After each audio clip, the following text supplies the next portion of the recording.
morning, friends. Good morning, and welcome to our second conversation in our series about well-being for all. As people are continuing to kind of shuffle in to All Saints Hall, I'll just remind you that last weekend we talked about a place to call home with our friends from Charlotte Family Housing, and over the course of this month, we'll be discussing our Christ Church outreach pillars. I'm Laura Conitzer, the Director of Outreach and Mission here, and we have recently, with the Commission, renamed our outreach pillars. They all mean the same things, but we really wanted to make you, the people of Christ Church, feel a part of the work that we do, because it is all of our work here. And so you'll see these icons and these pillars: a place to call home, indicating housing and homelessness and stability in housing, a chance to learn and grow, which will be our conversation next week around education. Support when life gets hard, which is what we're going to be discussing today with our friends and partners from the community. And then building a more loving world. So I hope you'll continue to join us throughout the month as we discover and learn about these different areas and the work we're doing in outreach here at Christ Church. So today, I am just really excited to have these two women. And honestly, I feel very selfish that I get to spend the time on this stage this month with my friends. These are the people I do this work with in the community. And so I get to be here with you all and introduce you to, if you don't know them, you probably do. These are women that are around the community, and certainly Emily's here with us so often. But we are going to talk about support when life gets hard. And that's something I think at Christ Church we know is very important. In fact, we've made that very clear, that it's important to the ethos of our space, our place here at Christ Church, in building a center for well-being and care.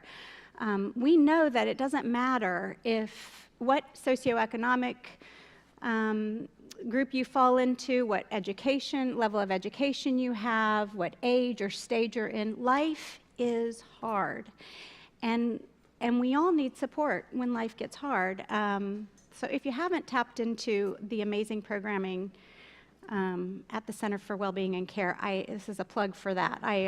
We have just got amazing professionals over there and wonderful classes and groups to support all of us when life gets hard. But today's conversation is really about our neighbors in the community who don't have access to things like we do at Christ Church, and what they do and where we hope they'll connect when life gets hard. For us at Christ Church, when a neighbor comes into the rotunda or into the doors, or calls on the phone and has specific needs around food instability, maybe rent instability, or paying the need for assistance with bills, and other things like that, basic needs support, we rely on our trusted partners. And I mentioned that a bit last week, that we really enter into partnerships with organizations that are doing the work, that are the hands and feet in the city. And so today it is my honor to introduce you to Carol Hardison, the CEO of Crisis Assistance Ministry. Crisis, yes, please. Crisis has been our partner for 50 years, celebrating 50 years together. I can't believe that. And Carol, you've been with Crisis for 25 of those? 25 years. I started when I was 20. Yeah, I mean, obviously. So we'll talk a little bit more about that, but Crisis, I hear Christ Church was kind of on the very beginning conversations when Crisis was getting started. I wasn't around at that time, but the very first check that came to Crisis Assistance Ministry came from Christ Church. Wow.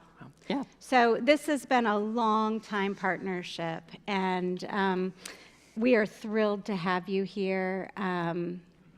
I think you brought a video with you. We have a video I'd love to tee up that tells us just a little bit. I mean, it's just a snapshot of what Crisis does for the community. And Hunter, if you can show that, I would love to tee that up.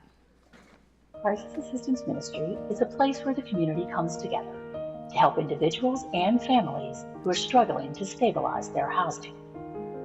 Founded by the faith community in 1975 to meet the basic needs of Charlotte-Mecklenburg's lowest income neighbors, we still serve that purpose today as an independent, nonprofit organization. First, we focus on stabilizing housing for area families by meeting life's most basic needs with emergency rent and utility assistance and other essentials like clothing, household goods, and critical appliances. Next, families find hope through one-on-one coaching that empowers people to rebuild their longer-term financial stability.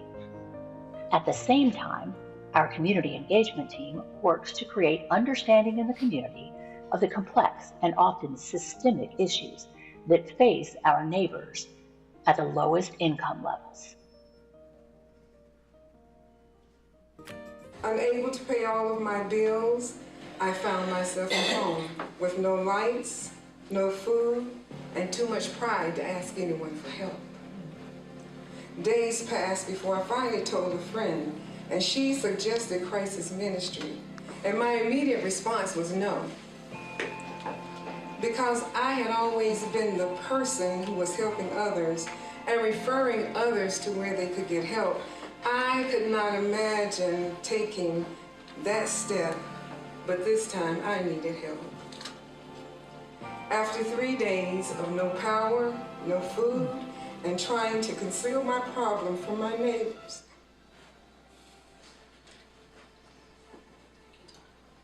I swallowed my pride and came to Crisis.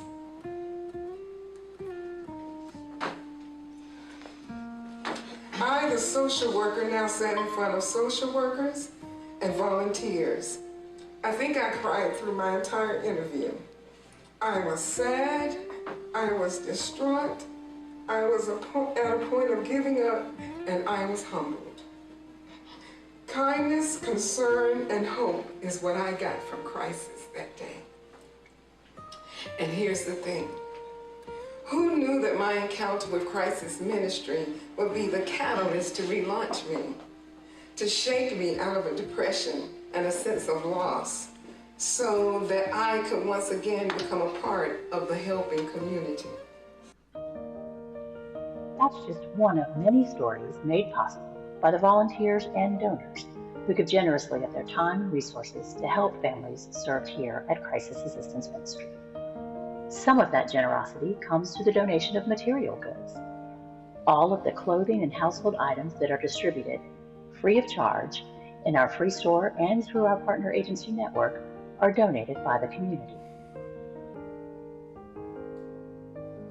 Some of that generosity comes through volunteers, with a range of volunteer opportunities available for individuals and groups, including one-time activities and recurring roles for volunteers as young as 10 years of age.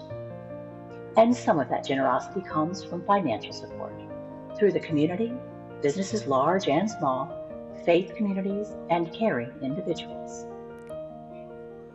Here's how you stepped up to help stabilize Mecklenburg County families in the most recent fiscal year.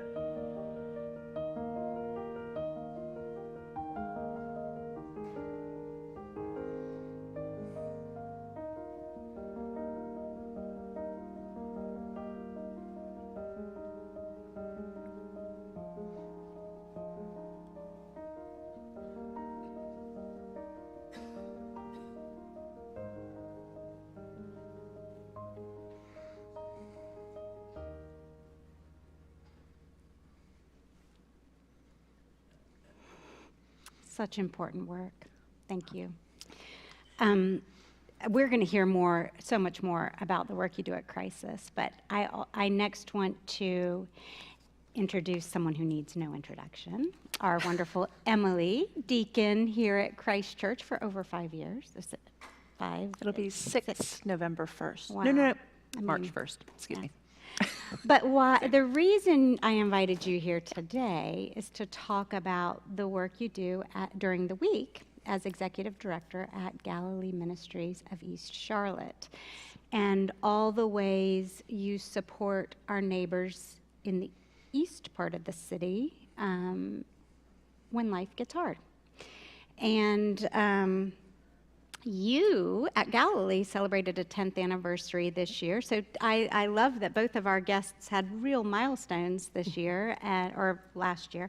Some of you were able to celebrate with Emily and others at Galilee Ministries, but we also have a short video there because I think it's really compelling to see the different work that you do, but also as important in different ways. So Hunter, if you'll show Emily's video real quick from Galilee. There is a place where the doors are always open and hope prevails. A safe harbor for our neighbors, especially those rebuilding their lives. We serve the needs of people who come to us in every possible way that you can imagine. Our neighbors come to us for food. Our neighbors come to us for programs that they receive from our partners that are here. Our neighbors come to be seen, to be recognized, to be cared for, and deeply cared about. That's the magic of Galilee, that we listen and then we do what we do. There's not a set script at Galilee. Navigating the economic strains in the world 10 years ago was tough enough. Today, it almost seems insurmountable. Well, the first time that I got to know Galilee Ministries, to do a community lunch for everything, and it was advertised out there, and you'd come in and they would sit you anywhere, so you got to interact with a whole bunch of people that you never would meet before. It's mental well-being for me. I look forward to it.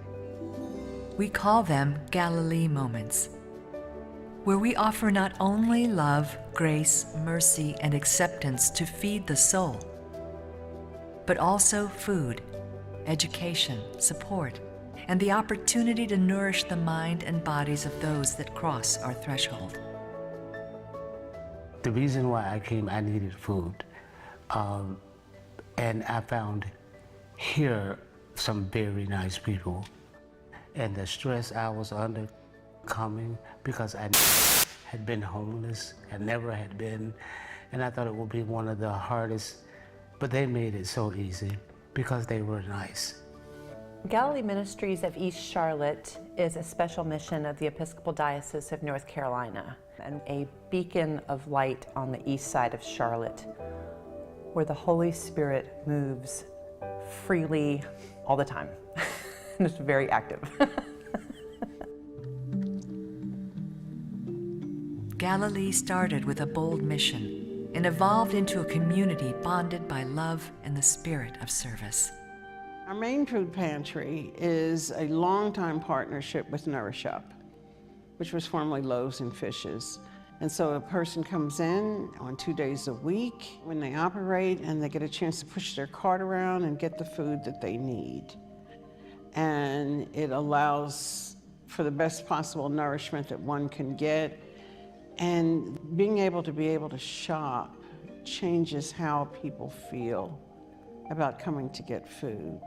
It's not a bag that's been pre-prepared and given to them, but they actually get a chance of choice.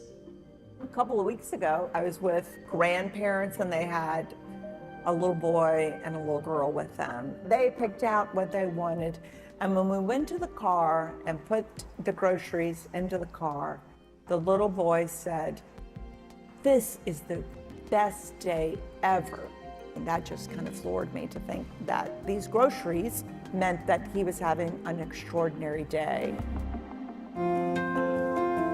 Lydia's Pantry is an emergency food pantry created about 2.5 years ago to be the stopgap between the time when Nourish Up is not here.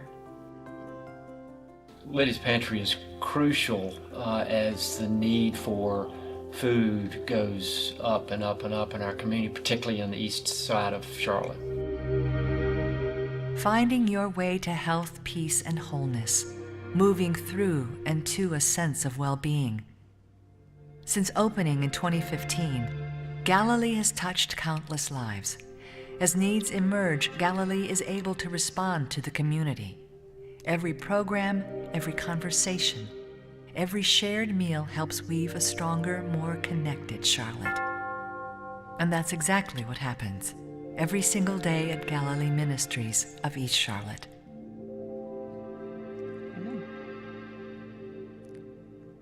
So much good work. So much good work. Before you say anything else, I would like to shout out Rick and Hunter for making that video. So thank you, everyone. Thank you. Beautiful. Beautiful.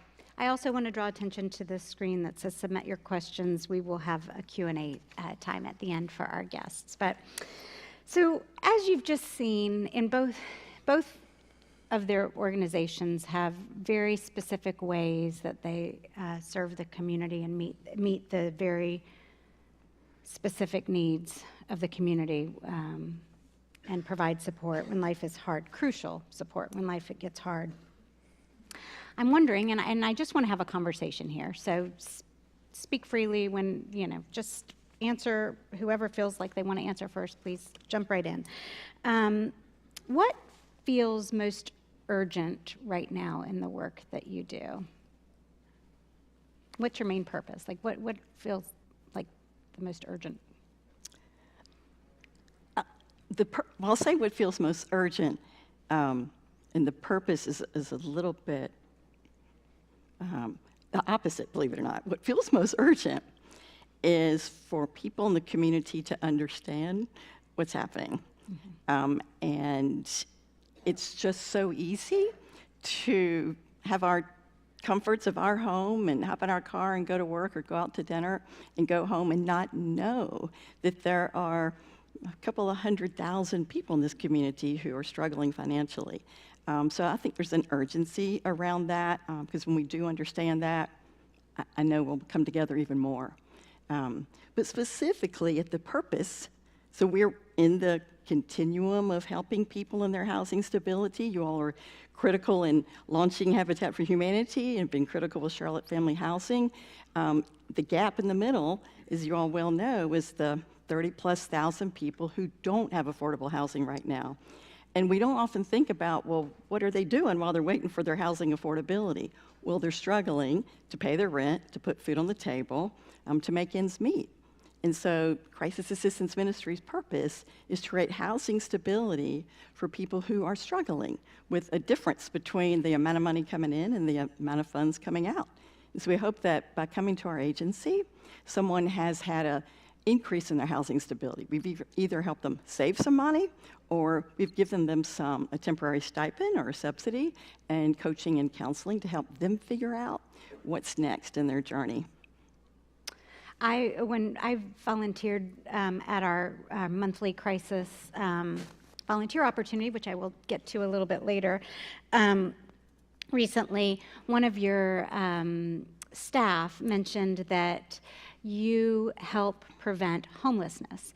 And I hadn't thought about it that way, because when we refer folks, it's often they've called, they need help with this bill or this utility bill or this rent or, these things. And I hadn't thought about it, about helping prevent homelessness. But when we were hanging clothes that had been donated, and I would highly recommend, when you're clearing out your closets, the Crisis Free Store is a wonderful place to donate your gently used items, because when people go and shop at the Crisis Free Store, that means they are not spending money on things that they need to wear to work, to put on their children, to go to school, to all the things that the clothing needs that they have, warm, cold weather supplies, all of the things.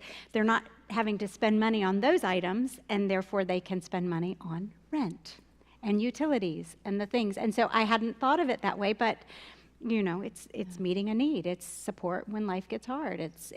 And these are folks that are proud and they're working and they want nice quality things. And so we have nice quality things that we can donate. So I love that you have that store.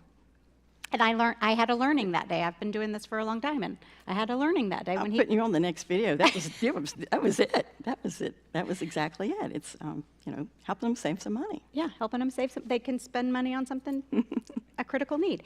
Emily, is there anything you would want to share about what feels urgent in this moment? What have you seen that feels really urgent in this moment, and that connects to your purpose? Absolutely. So purpose-wise, Galilee is all about welcoming and connecting and empowering through collaboration. Collaboration is one thing that we really excel at, and partnership. So that's kind of the broad, kind of the umbrella, kind of big look, if you could say. But most urgently, it's food insecurity. Absolutely, it's all about food at Galilee. And I think at Galilee, it's always been about food. It's always been about feeding people, both when Galilee started and during the pandemic. And certainly these days, I'm thinking, I can't stop thinking about October, November, and December. I wrote about it in the e-devotion this week. No pressure if you haven't read it, that's fine. But I think it was not a coincidence that I was assigned the e-devotion here for October 29th, just a few days before SNAP benefits stopped, so food stamps. I wrote the e-devotion in October, just like, here's what's going on. Here are the facts, ma'am. And here's a link to our, Amazon wish list for food donations. And y'all, it was almost instantaneous. We became Amazon's best friend in terms of food being delivered and food being delivered. The response was overwhelmingly incredible from Christ Church and certainly from other groups in the community. But Carol and I were talking briefly before we started. I mean, people were terrified to leave and are terrified to leave their homes, period. So what people in this group of people right here did, they delivered food, helped bag food up to get people what they need. We partnered with other organizations in town who have clients who were afraid to leave their homes. We prepared the food, got them to the staff person, and they were delivered. There were multiple ways that we tried to meet people where they are, which is hungry, and without diapers, and dish soap, and toilet paper, and paper towels, and basic household items. So for me, it's very large in my eyes, in my mind, in my heart right now it's about food for Galilee. Yeah, and rightly so. And and who we see at Galilee, it's everybody in the community.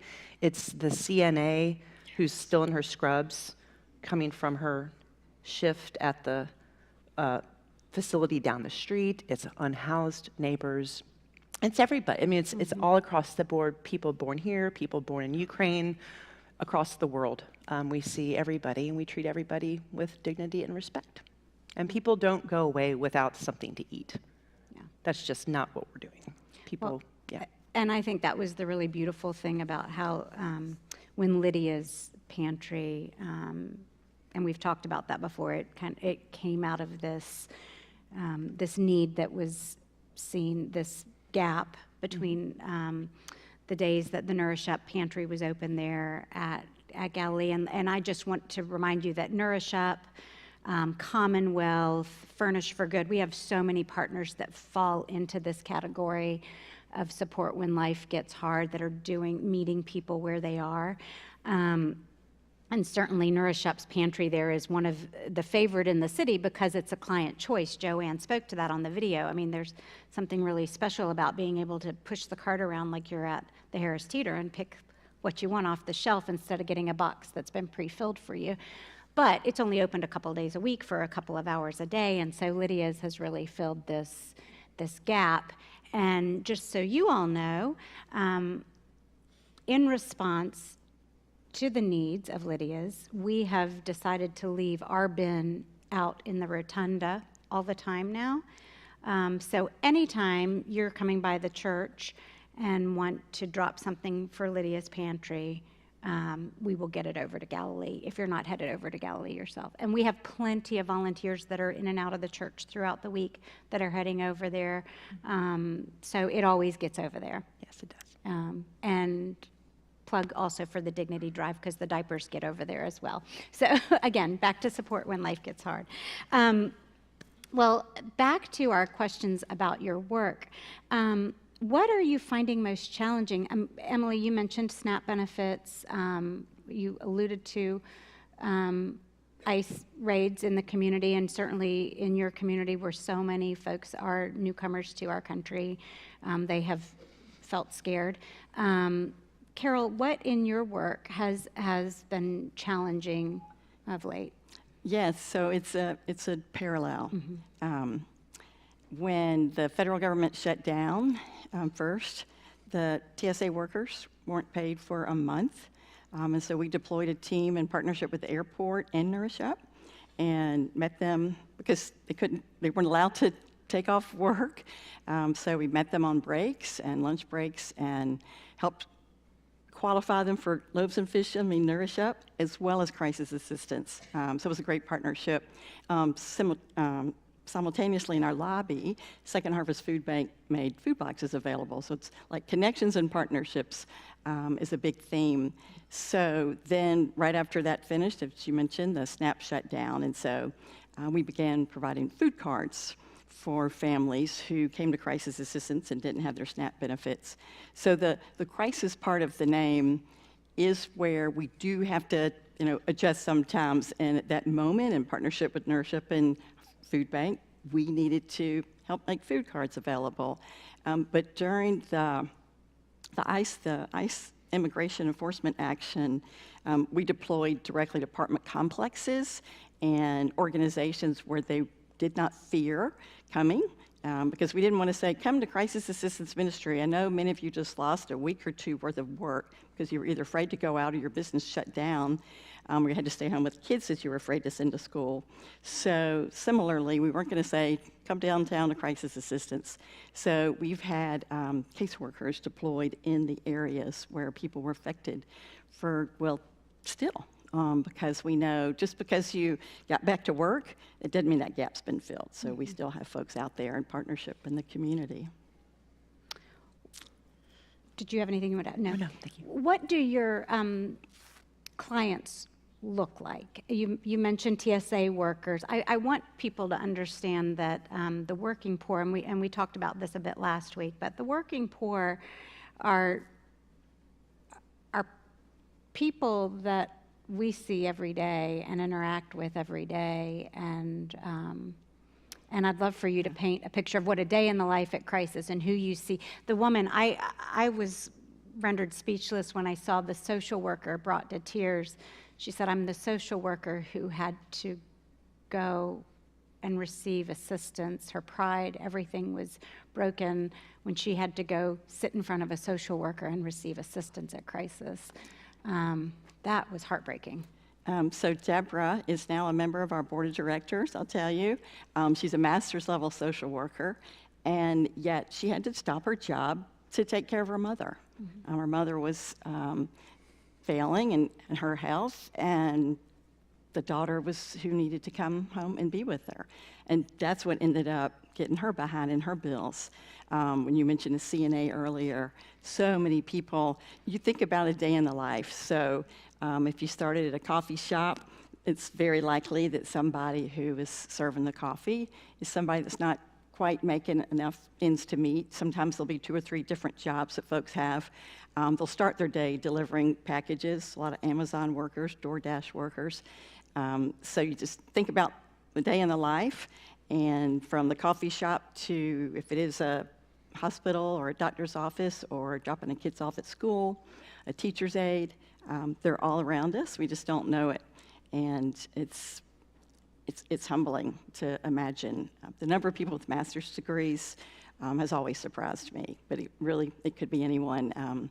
On Friday, a friend of mine that used to work with me in my prior job, she's moved out of town, but her brother's in Charlotte and had a heart attack 12 weeks ago. And He's obviously gotten behind on his bills, doesn't have the ability, he's in rehab, doesn't even have the ability himself to, of course, come to crisis assistance and meet the needs. So through partnerships with hospitals, somebody will work with him and get the aid applied for online. And he'll never know he went to crisis assistance to help his rent and utility get paid. It makes me think of one of the support groups that we have through the Center for Wellbeing and Care called Caring for the Caregiver, and so many people are caregivers for their loved ones in any number of ways. And but what happens when the caregiver has to stop working to care for their loved one, and if they don't have the means to continue? I mean, I hadn't, that's really, I hadn't thought about that. That's amazing that would be so much of a demographic that you're serving. I didn't talk to you about this ahead of time, but I know you've got these stats. I think you have these stats. Talk to us a little bit about what it costs, you talked about maybe 3 jobs, like, things like that. If people making minimum wage, for instance, what would it take to live in Charlotte? And what are you seeing? Why are people needing your services? Yeah, so you would need 3.5 minimum wage jobs to be able to afford just an average rate apartment in Charlotte, which is around $1,500 or $1,600 a month. So, and this, we do see this. We'll see people literally start their day at DoorDash, and then they maybe go to a grocery. Businesses so often now also do just-in-time hiring the way the just-in-time, Ubers and Lyfts and Amazons are. In other words, they just need you 4 hours at the grocery rush. They're not hiring you to be on staff. And so maybe they'll go to a grocery and get 4 hours of work, and then maybe pick up some hours at a nursing home in the evening, caring for folks and bathing folks. But yeah, it'll take about 3 to 4 minimum wage jobs. If you're able to get a job that maybe paid a whopping $12 or $13 an hour, you might only need a couple of those jobs. Imagine how tired people are, too. Exactly. I know, and then they have their kids in school, and I don't know how people do it. So much for personal well-being. Don't know how people do Yeah. it. Emily, what does a day look like at Galilee? I think we saw there's so much going on there. There is, and I have great plans with my to-do list. Later tonight I'm going to think about what I'm going to do tomorrow at work. I'm going to write it down, and these are the top 3 to 5 things I'm going to do, but it pretty immediately goes out the window. And that's how it should be, frankly, at Galilee, because if someone comes in and has a need, my sweet little to-do list can wait. It's not the point, ultimately. But a day in the life, when we're open, you never really know who's going to walk in, what the needs are. We do a lot of referrals. I'm constantly giving out, just like, here's the phone number for crisis assistance, because we don't assist with rent or utilities or anything like that. So we do make a lot of referrals. If people need food, we just ask for, as far as Lydia's Pantry goes, the idea for Lydia's Pantry is to have it be as low to no barrier for getting food. I need 4 pieces of information: your name, number of people in your household, your zip code, and if you need diapers. And that's it. There's no great paperwork to fill out. But you never really know who's going to walk in. We see a lot of families, a lot of single mothers with small children, a lot of really, really big families. A lot of folks who live right in 28205 and have lived there for forever. A lot of people who just arrived. A lot of people who were certainly working poor folks, the CNAs of the world. But you never quite know what's going to happen, which is is part of the beauty and the spirit of Galilee. But every day, what we do at Galilee is treat people with dignity and respect, and we're hold Galilee and treat Galilee as a sacred place as it is, and then that everyone that comes in the door, we stop. I try to remember people's names. I know I've seen them before. I'll give them a hug if that's okay, or just a smile and a wave, and just to treat people, give a warm embrace basically in the face of a cold a world when people are kind of up against the wall a lot of the time. So we try to alleviate that as much as we can in our lane. Like, we can't say, we got to remember who we are and that we're one entity trying to help where we can. But day to day at Galilee, the consistent is how we treat people and care for them, and love is at the center of it. I mean, that's it. We try to keep it simple in a world that's very, very complicated.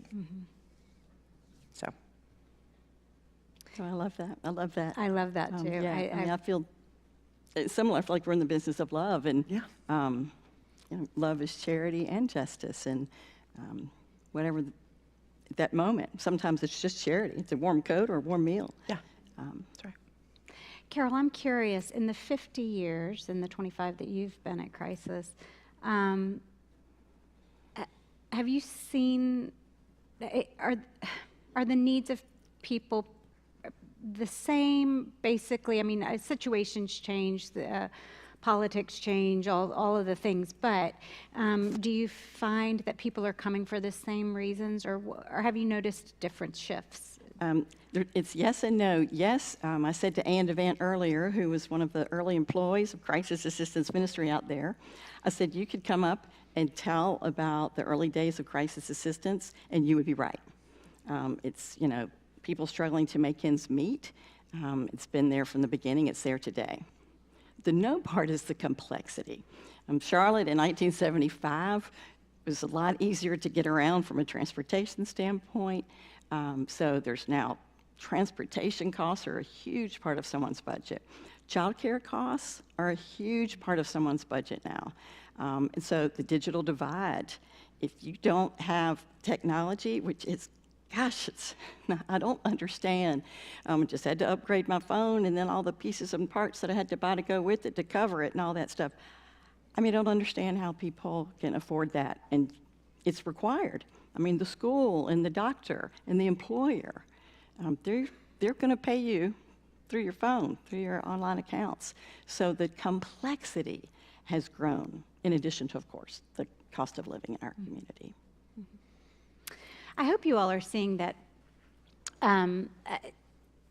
there is great intentionality in the work that we do in outreach, in the partnerships that we have. And you've heard both Carol and Emily speak to partnerships.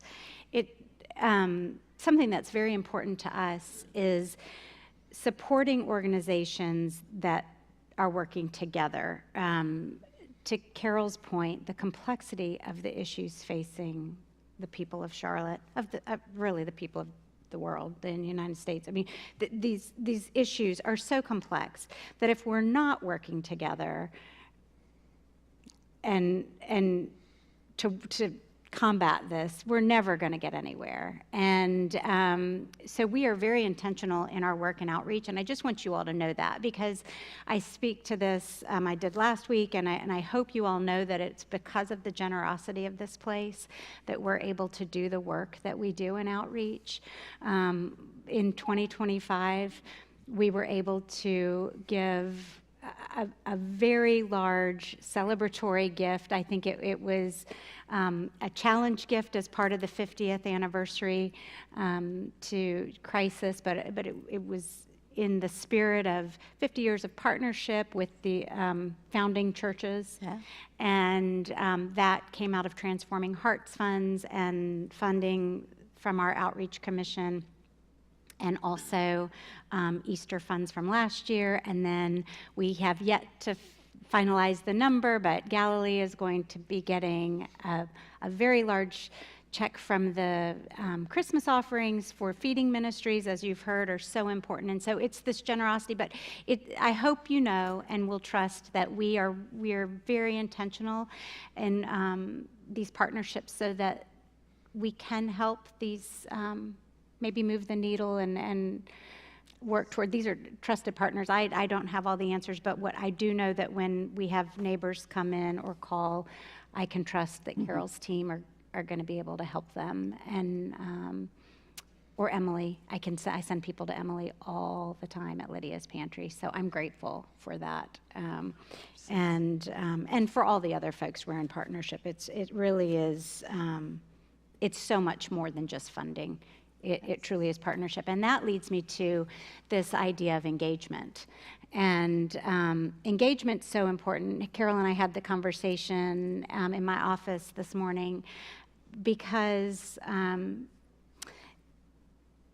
if we don't walk alongside and see our neighbors and look them in the eyes and spend time with them, we might not really, it might be easy to forget about them when we get busy in our lives and forget about the challenges they have. But if we're going to make this world a more loving place and the way I think God intended it to be for all of us, we have to see each other, and that's in all stages, even in the hard times. And so what I love about the opportunities we have in the community to serve are that they take us out and allow us to walk alongside our neighbors. So I would like to kind of shift at this point to talk about some opportunities. Galilee has many. In fact, on Tuesday, this coming Tuesday, is a community lunch, and one of our EFM classes from Christ Church is going to be hosting the community lunch. So that's pretty exciting. Some of you in the audience today, I think, will be over there serving lunch. Emily, do you want to talk about some of the opportunities over at Galilee? Yes, I'd love to. So in terms of the lunch, before the pandemic, we had a weekly Wednesday community lunch. Then COVID happened, that shifted, and then that kind of stopped. And so in September, we relaunched our community lunch, but we're doing it monthly just to kind of get it going. And right now, different churches in our convocation are taking turns hosting the lunch. And so, as Laura said, the Wednesday EFM group from here will host day after tomorrow on Tuesday, 11:30 to 1. Just come and hang out. You don't have to do the dishes unless you want to. That'd be great. There's all kinds of ways to get involved and just hang out with people and be with people. That's part of the beauty of the community lunch, because it's all God's children. Come and eat for free and just be together. It's really, really wonderful. Then, as far as other volunteer opportunities, I'm looking at Scott Geyer. Sorry, Scott, to put you on the spot. We have beautiful green space at Galilee. If you've not been there, we have a 40-plus plot community garden. And in addition to the garden, we've got fig trees in the front and just beautiful kind of resting areas, including this gorgeous meditation garden that Scott dreamt up, drew out, and then installed with the beloved community group. So if you're interested in kind of being outside, digging in the dirt, doing things, we have work days a few times a year. If that's your thing, let me know. Come on down. Also, Lydia's Pantry. Certainly, I'm looking at Jeff and several other people in the room. We always need help. The donations keep coming in. It's incredible. It's incredible. But when they come in, we need to kind of catalog them, shelve them, get everything. There's a process to that. So that's certainly a way if you want to just jump in, shadow, just kind of see how that works. It's fun. I think it's fun. There's a lot of laughter. There's a lot of cutting up, and there's always chocolate around. I mean, it's a great time. That's my job, to make sure there's chocolate around. And just front desk staffing, Virginia Wynn, sorry to call her out, I don't think she's here. She staffs the front desk on Wednesdays. If you want to come be with Virginia and shadow her, that would be great. That's a great opportunity to be with community, and when people come in, you just kind of meet them where they are and see where it goes. It's really wonderful. So lunch for sure, though. That's a really great place to be. Yeah. But yeah. Well, then I think you might have seen in the video some of you might have seen Lisa Saunders and others volunteering at Nourish Up. So Nourish Up has its own sign up through Nourish Up, but that you could volunteer at Galilee. Yep. So many opportunities there, and I'm sure the men of Christ Church have done lots of For years have done lots different of projects. projects around the facility. So a fantastic place. youth can get involved over there. The youth have been involved. Vacation Bible School has gone over and done projects. So it's a great place. Emily or I can help you navigate that. And then I was looking at some of the questions which were teed up, and it's as if I invited you to ask these very questions. Crisis, last summer, or in early fall, we decided that we were putting all this attention on the 50th anniversary of Crisis, and that we should think about having a regular monthly volunteer opportunity. We do at the men's shelter, and that has long been a popular volunteer opportunity for us. But Crisis is one that is on Saturday mornings. We have 12 spots. And I think we've got a picture. Hunter, do you have a picture you can put up on the screen? This was just yesterday. And I think I'm going to tell a little bit of the logistics, and then I'm going to invite Nancy, who's sitting in the front row, to maybe say a few things, because she's actually in that picture. You can see there are kids in that. This is a great opportunity in the free store. It's actually in the warehouse, sorting things, hanging clothes up. It's a fun environment. It's the one I was speaking to earlier. You're sorting clothes, hanging them up on hangers. It's parents and children can do it. It's a couple of hours on a Saturday, the third Saturday of every month. And it really is, it's fun, it's easy, it's in community. And the sign-up link is on our website. I would highly recommend getting a couple of families together and going over there. 12 slots. We're trying to fill it up every month. Nancy, what would you say about that? Hunter has your microphone here. Okay, is that good? Okay. Yeah, so I was very excited to see that this opportunity was going to happen monthly, because Crisis Assistance Ministry has been near to my heart for a long time. I was a board member many, many years ago. But anyway, and it's something that I've even corralled my husband to doing.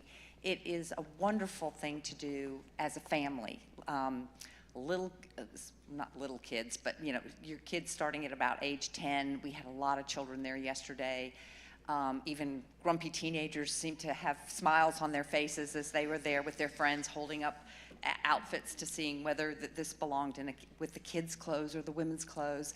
And it was really, really wonderful. So there's lots of different things you do, and when you know, I think it's a terrible experience as a volunteer to get someplace and you feel like, gosh, it seems like they don't know that I'm even here, or do they have enough work for me?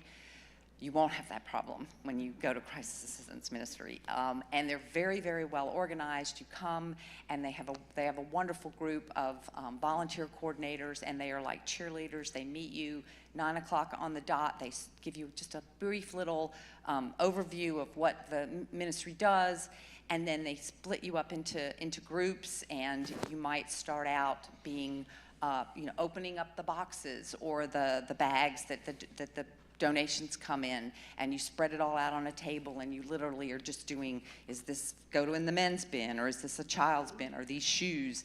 And you get to decide whether something is not really nice enough, is it not something that you would want to have, and you have full discretion to just toss it in the bin if you want to. But otherwise, so the clothes have to be sorted, and then they have to be put onto hangers and hung on racks, and then those racks are wheeled into the free store and are hung up. And again, you have a lot of discretion there. Yesterday I saw a lot of women's slacks all over the place, and I said, well, if I go to the store and I want dress pants versus jeans, I want to be able to have that sorted out for me. So I took all the jeans off, and I created a separate rack just for women's blue jeans. And I thought, well, I hope that will be helpful. But it's really wonderful, and it is a great, great family thing to do as a family, and it's only 2 hours, and everybody is smiling and laughing, and it's a great, I can't say enough about it. I'm happy to answer any specific questions if anybody has any. Thank you so much for sharing that, Nancy. I think that personal testimonies is the best way. I've done it, but I thank you so much, Nancy. I had a couple of questions on here that I want to ask. and I think I know the answers to, but I'm not sure. First of all, we're getting lots of thank yous for the work you do. So one question was, do either of your organizations serve undocumented populations? I think I know the answer about Galilee, but I'm not so sure about what the rules are for Crisis. Definitely. What I say is, I've yet to have a donation. Let's think about the generous gift from Christ Church in honor of the 50th. Thank you all. It didn't come with a note that said documented only. It said help people who have come to you, who need the love and the dignity and respect. And you don't necessarily want someone of a certain category to become homeless because of their category either, right? If you think about that, right? But no, we're open to all. Same. Okay. Yep. Thank you. Another question was, and I think really specifically to you, Carol, is there a way to sponsor families or help specifically like with childcare needs or things of that, specific needs of families? Yes, no, that is a great question. We haven't had like sponsor of family needs, but please follow up with me because I will match you to a place where that is. We do have families that, we say, generosity is, and love is charity and justice. In the justice space, we want to try to help families while meeting where they're at, figure out what is it that's causing the barrier to future stability. It could be that they work for a bank downtown and they don't have sick leave.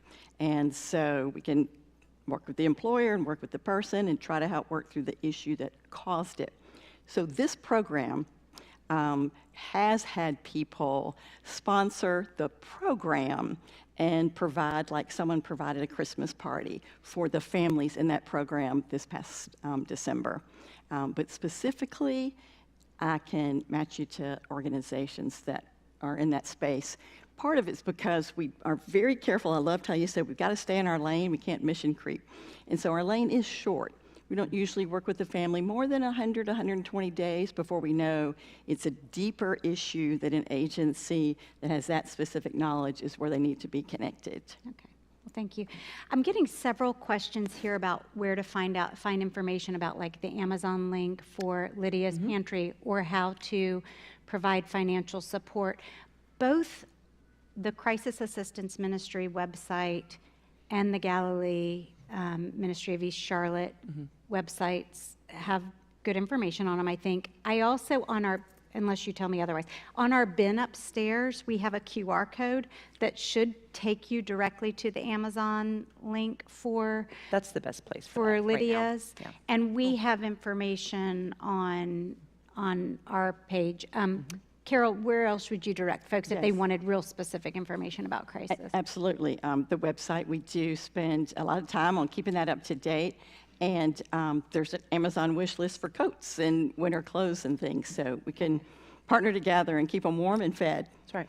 And just real quick on the Amazon wish list, there are lots of things on that wish list. Shelf-stable milk, Parmalat, evaporated milk, peanut butter, crackers, paper towels, toilet paper.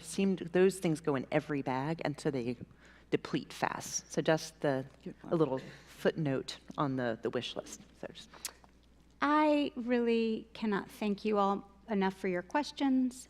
I can't thank you enough for being here, for being in partnership with us and being trusted partners that I know I can call and trust our neighbors with. And it is just such an honor to do this work with you and walk alongside you in this work.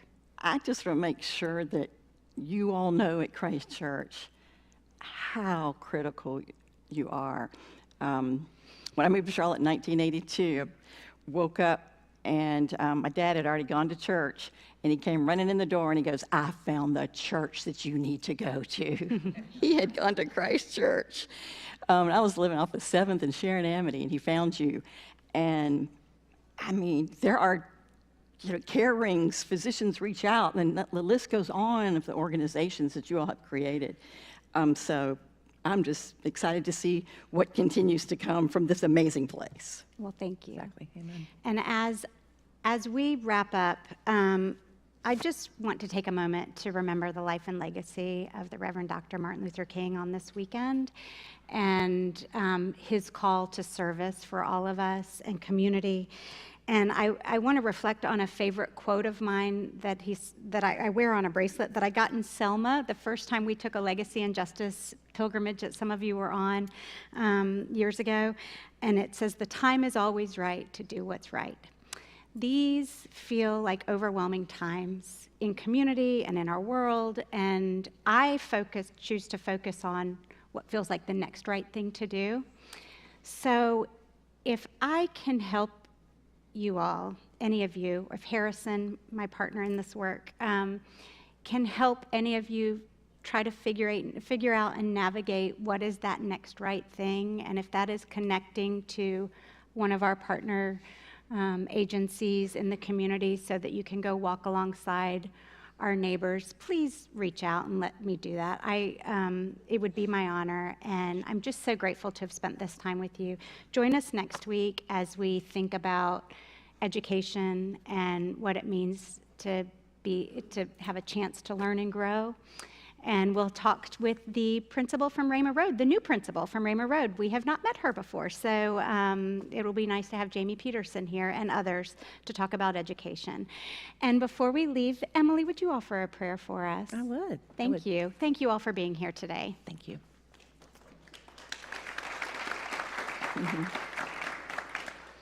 Let us pray. Almighty God, our Heavenly Father, you declare your glory and show forth your handiwork in the heavens and in the earth. Deliver us in our various occupations from the service of self alone, that we may do the work you give us to do in truth and beauty and for the common good. For the sake of him who came among us as one who serves, your Son, Jesus Christ, our Lord, who lives and reigns with you and the Holy Spirit, one God, forever and ever. Amen. Amen. Have a good week. Thank you.